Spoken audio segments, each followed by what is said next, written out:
friends, and welcome to the School Librarian Learning Network podcast.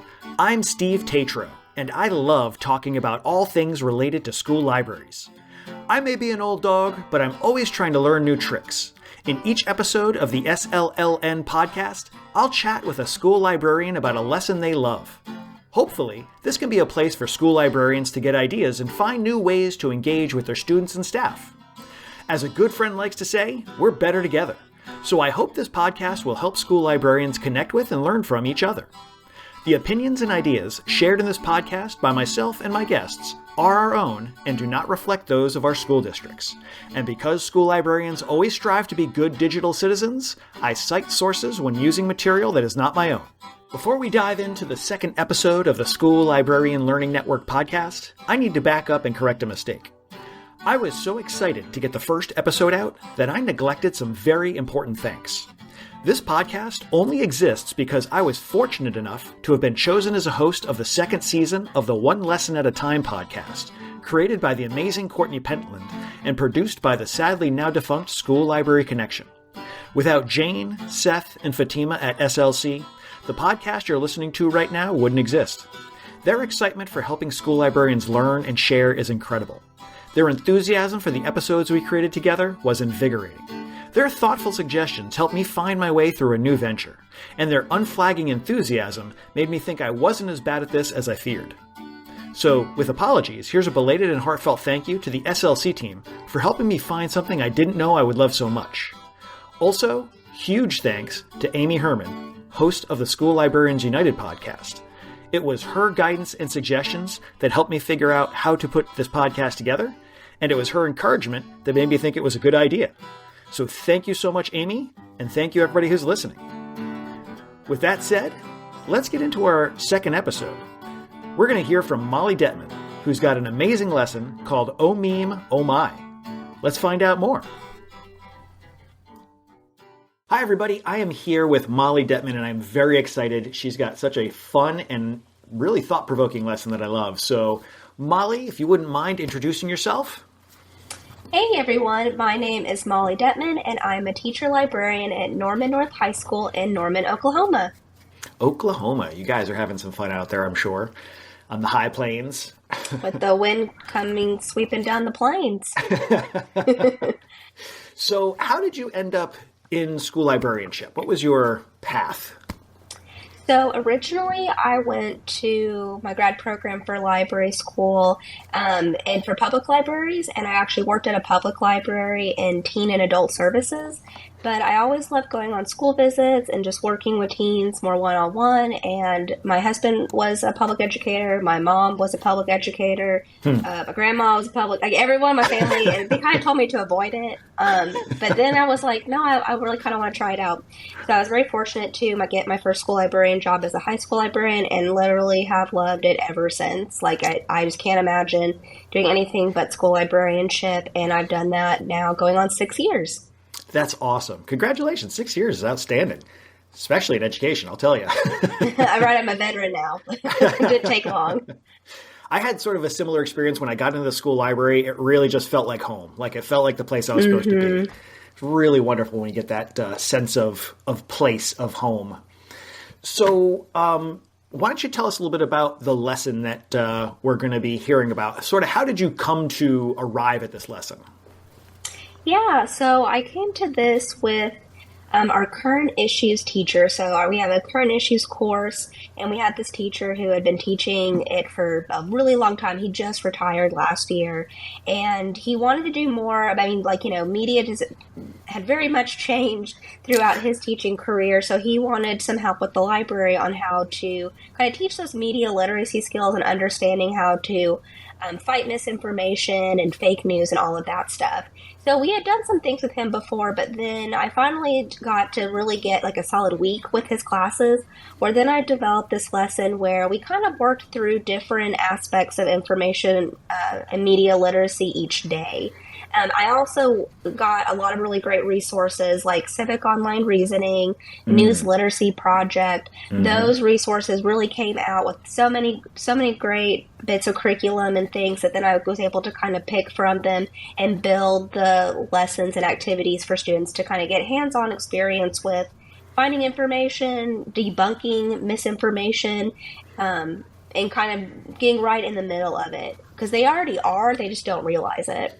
Oh, absolutely. And I've got to really give some credit to the teacher that was saying, I really want to work on this because I feel like a lot of times teachers kind of have the lane that they're in and they're content to stay in it. And so it's really great that he was willing to reach out. And I mean, it's always great when we get to collaborate with school librarian and teacher in a classroom to kind of bring something maybe a little bit different to the students. So I love that you're able to sort of bring in maybe a little more technology, modern, and getting them, like you said, thinking about the thing that they're in the middle of that they often don't even realize that they're in the middle of. So this lesson itself, it's called Oh Meme Oh My, yes? Oh, yes. The meme. They love to meme, and I just meme at them back. I love it. So maybe you can walk us through some of the basics of this. What is the sort of the primary objective, would you say? So the primary objective is to really understand the difference between information that's just shared on the internet or through social media and things that are purposely misleading. So what I start off with are some like basic definitions, which there are, a lot of different definitions for, dismiss and malinformation. Mm-hmm. I kind of walk through a bunch of examples. And then like the first part of the first day, I really have them just kind of find examples themselves. Online. And it could also be things that they've just heard about. Like once they understand those definitions and we really look through those examples, they find their own examples of each of them and then we kind of discuss. And I usually also have them work in groups because it is kind of hard to do this individually and they have a lot more fun when they can work with each other and kind of split up the different kinds of misinformation. So like someone's looking for false context and someone else is looking for manipulated content. And so I have them do that to begin with. And then I flip it where I have my own examples that I have found where I give each group 4 examples. One is true, and like some of them are memes, some of them are social media screenshots. It's kind of a mix of all of them, and one is true. One is actually true. The rest of them are false, but either way, they have to then also, we kind of go over lateral reading, and they have to practice that lateral reading to prove which one's true and then why the other ones are false. So, which that one's always really fun because I'll throw in some like really goofy memes. Like I have one where it's like, all bobcats are named Bob. And it's just, a meme of a bobcat. And that always throws them off. They're like, well, I mean, yeah, because they're called bobcats. And I'm like, well, come on, y'all. Let's think about this a little bit more. I'm not trying to trip you up with that. That was just like, I couldn't think of a fourth one. And I found this bobcat meme online. Whereas some are like, so Rumor Guard through the News Literacy Project I love it so much. It has so many, weekly, they have different social media misinformation examples. So actually, this year, before I had the examples, they had to do some lateral reading. This year, I actually started with when they were gathering their own examples. I gave them that website just to look at the examples from there so that then they could pick one and kind of decide what kind of misinformation, because it was already all right there and that work was already done for them. So then they could really focus on their understanding of the definition and also learning about like, oh, well, I did see that video of that drone strike and I totally thought it happened in Russia, but it actually didn't. So I've had some really good conversations with students kind of in both examples of them finding their own through those resources and then debunking the ones that I find for them. I love too with News Literacy Project that they're free resources, and they're high quality so free resources. Yeah, so high quality. It's like, any day they're going to make us pay for it, and I'm going to be so sad. Yeah, they're going to get my money. So I just want to sidetrack for a second. You had said that the teacher that you originally started working with on this retired, but you also are doing this lesson this year. So has this spread to other classes? So it still is really a big unit that happens in those current issue classes. I will say as the school librarian, one of the school librarians at my school, I also volunteer for anything and everything to get me more involved in my school. So a couple years back, I volunteered to be our new teacher liaison. And nice. So I worked directly with new teachers. So when my previous teacher retired, this course went on to go to like 3 different new teachers who were more than happy because I got to know them through like the new teacher training and all of that. They were more than happy for me to be like, hey, you're bringing your class in for this week for cool lessons, right? And they were like, yes.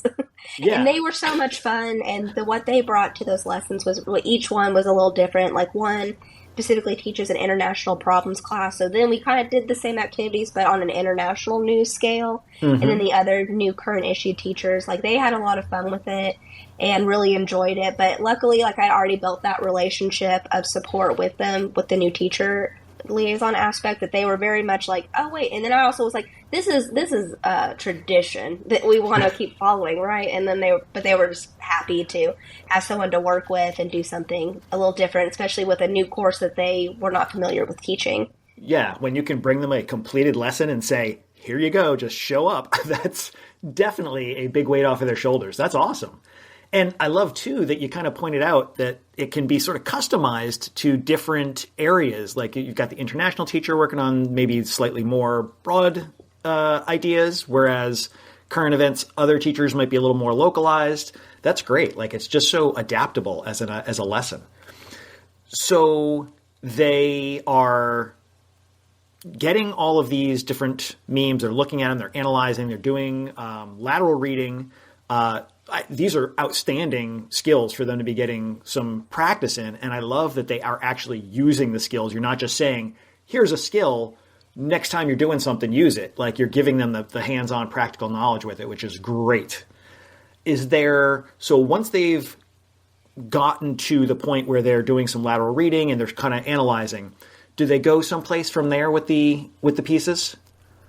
So we use Canvas as our learning management system. So I always have like a written component to everything, an individual reflection. So like in their group, so I previously have been using Google Jamboard. I know that's going away soon, sad face.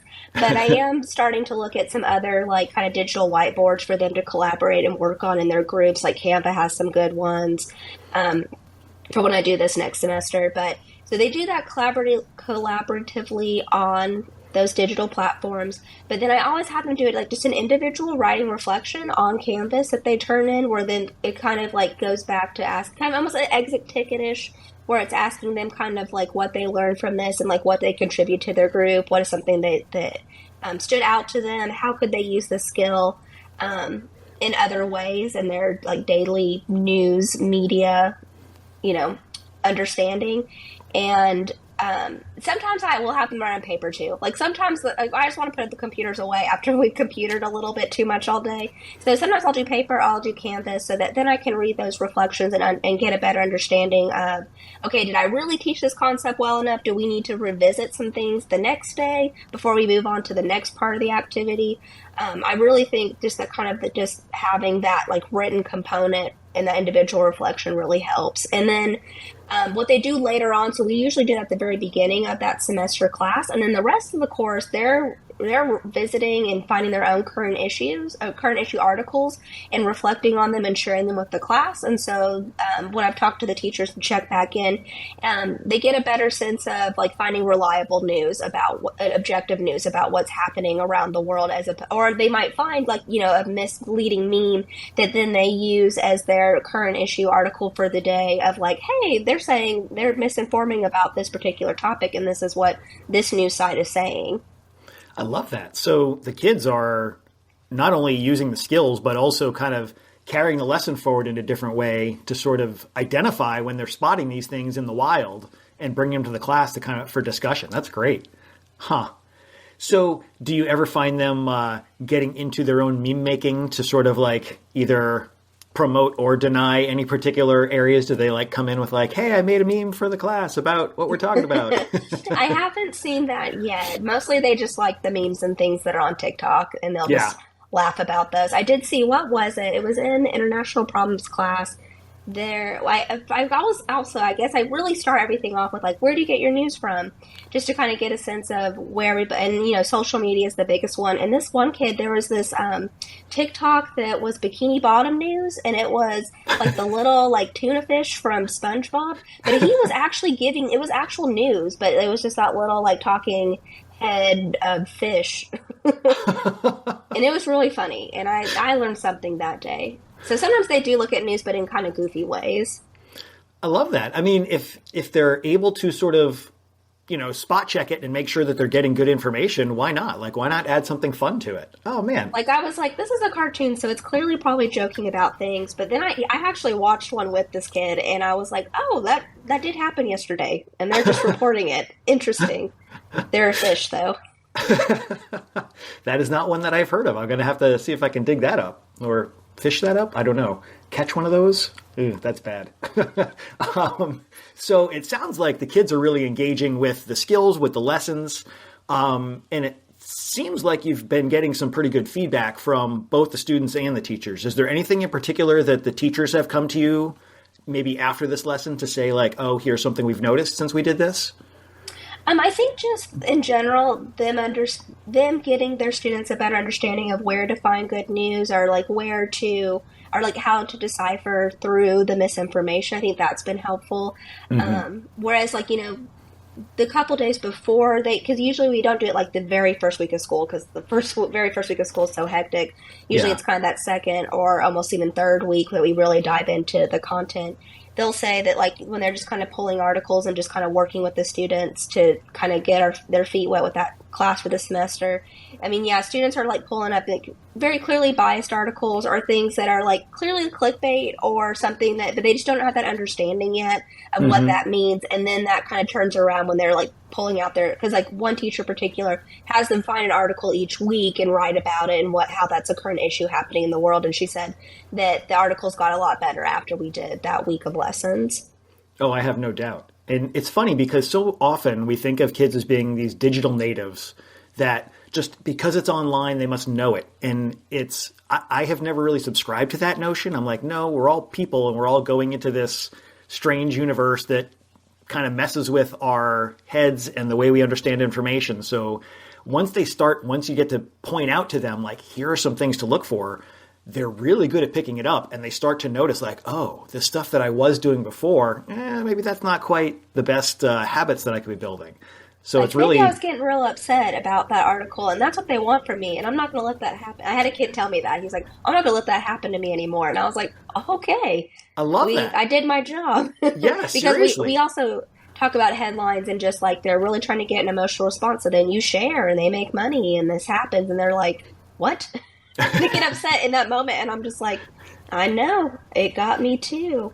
And I also always kind of wrap things up by showing them we are really fortunate at my school to have database subscriptions to Gale Opposing Viewpoints and Gale Global Issues that curates, new news on those topics daily. And so I also kind of wrap it up with like showing them how to use that and find current event articles and narrow your search down between viewpoints that are opinion-based things versus news versus academic journals. And so I kind of give them that so then they have like a solid library resource to use in addition to, maybe they also just look at, news on certain, bikini bottom news is still very valid, but we got the library resources in there as well.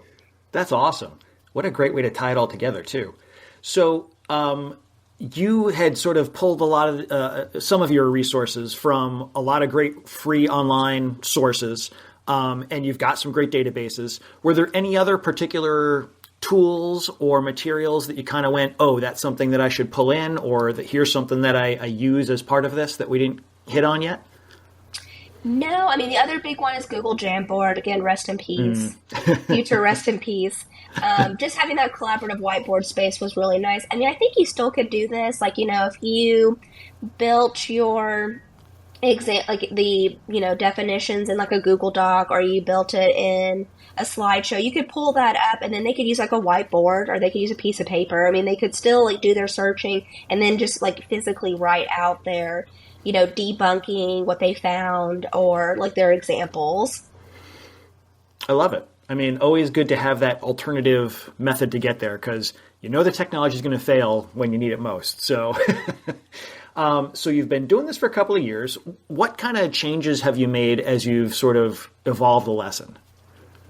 I think the biggest thing is that once I saw how this just basic like definitions, discussion, having them find their own examples and then kind of giving them some examples to debunk.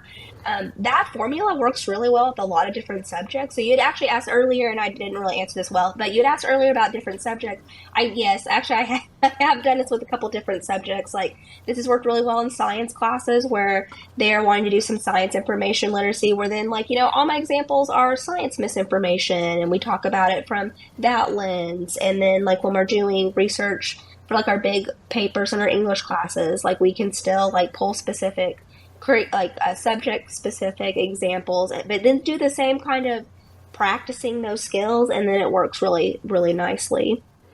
That's how whenever I get the chance, if I'm going to make a lesson, I try to make it, here's what the skill is, but now use it to actually, pull up content or to find what you're looking for. And that way it's kind of embedding the skill along with, oh, here's something fun we did in class. So I love that you're bringing it into different subjects too. I mean, it's such a wonderfully adaptive lesson that can be used in so many different ways. And I could totally see this scaling up or down for grade levels too.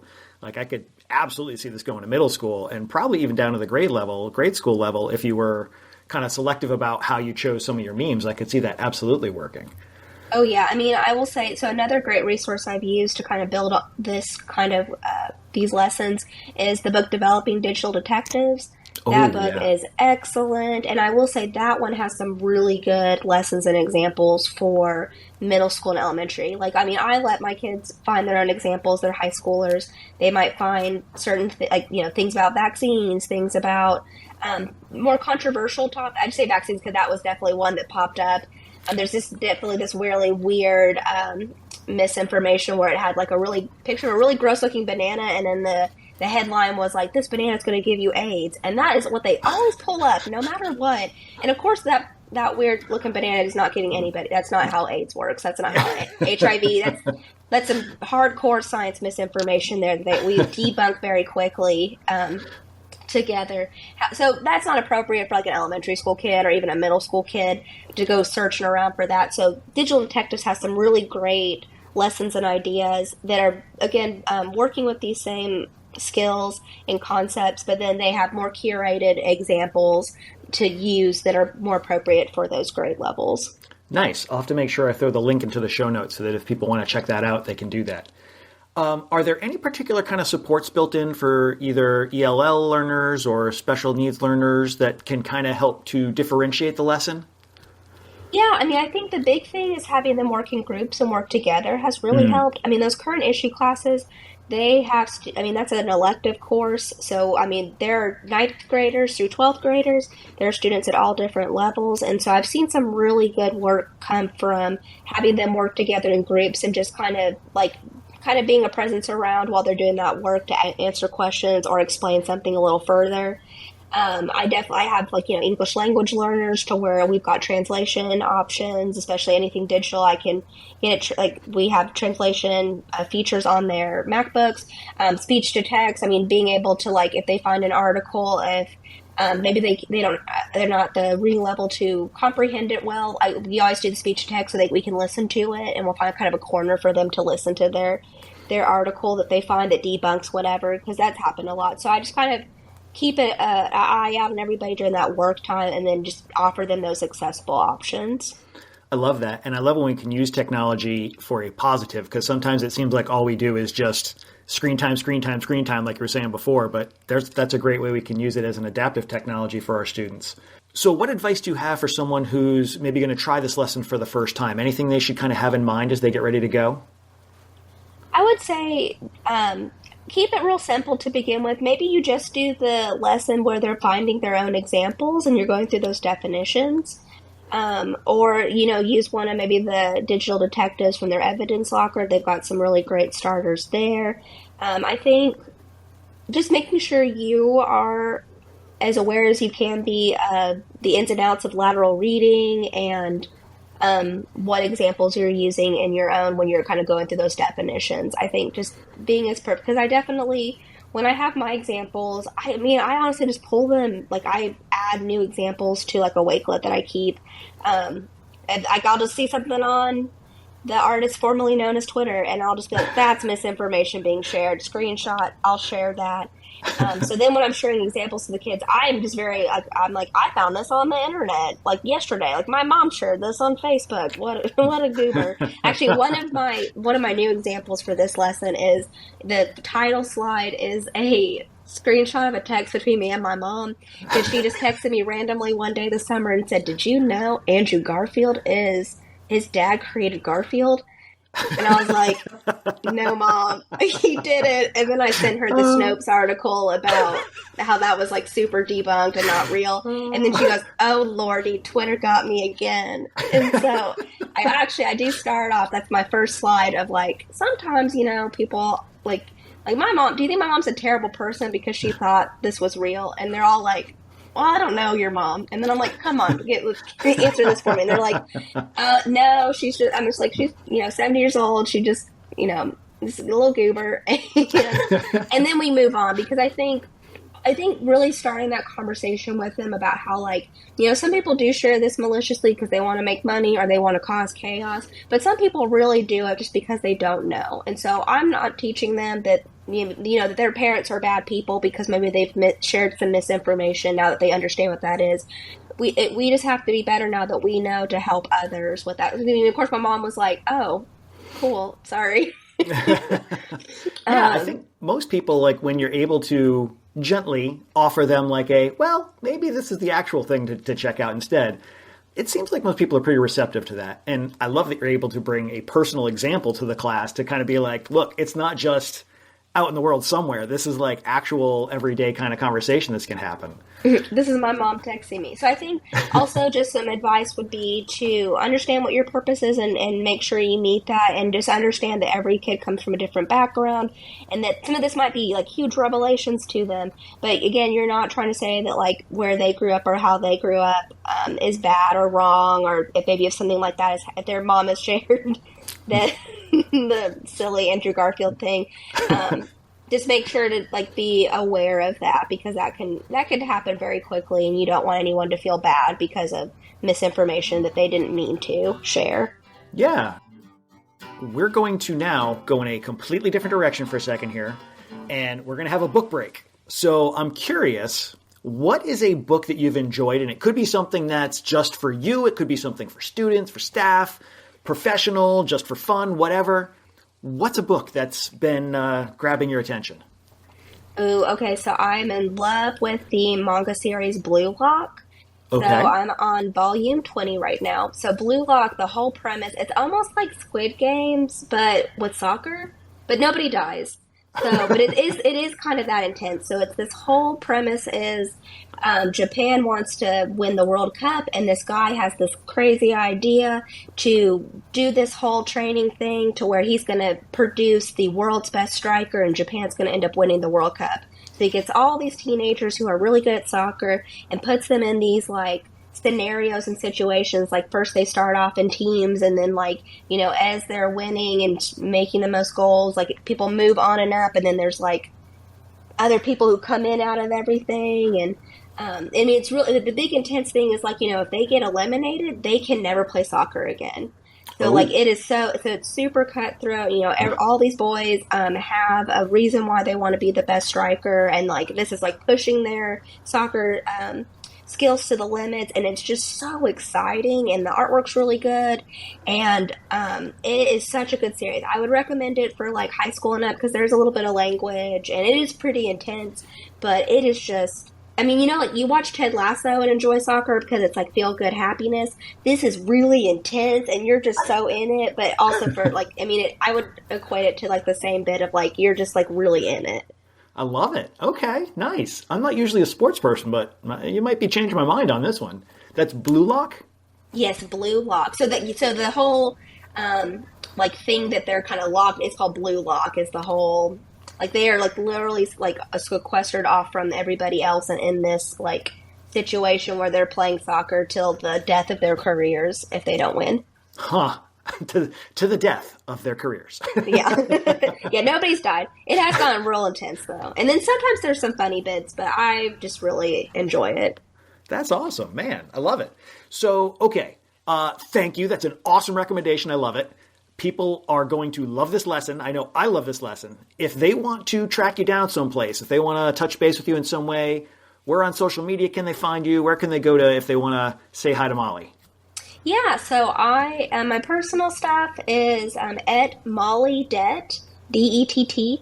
So I'm still on Twitter till the bitter end, but I've joined Blue Sky. Yay. And then Instagram. You can hit me up there. My school library accounts it's at Norman North Library, and it's on Instagram and Facebook.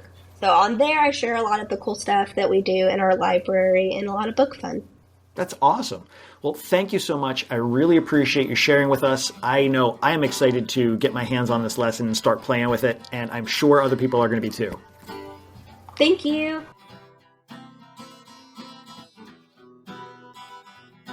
Be sure to check out the show notes, which include not only the link to the lesson plan we discussed, but also links to the SLLN website, home to a curated list of free upcoming virtual events and resources for school librarians. It's easy to become a member of the network. Just visit the site and use what you like. If you have an idea, a question, or a lesson you want to share, you can email schoolliblearning@gmail.com. That's school, L-I-B, learning@gmail.com. Know someone with a great school library lesson? Let us know. Until next time, be safe, be well, and be good.